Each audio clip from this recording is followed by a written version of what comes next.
సరిగ్గా సంవత్సరం క్రితం అంటే 14th సెప్టెంబర్ 2023న ఏం జరిగిందో మీకు గుర్తుండే ఉంటుంది.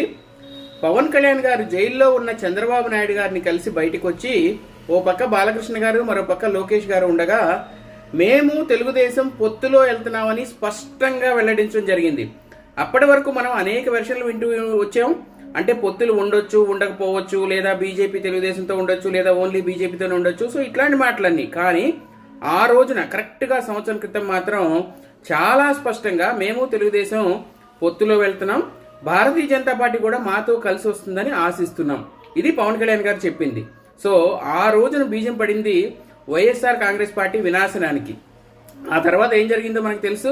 2024 మేలో జరిగిన ఎన్నికల్లో వైఎస్ఆర్ కాంగ్రెస్ పార్టీ ఘోరంగా ఓడిపోయి కేవలం 11 సీట్లకే పరిమితమైంది. దీనంతటికీ మూలం ఆ రోజు పవన్ కళ్యాణ్ గారు చేసిన ప్రకటన.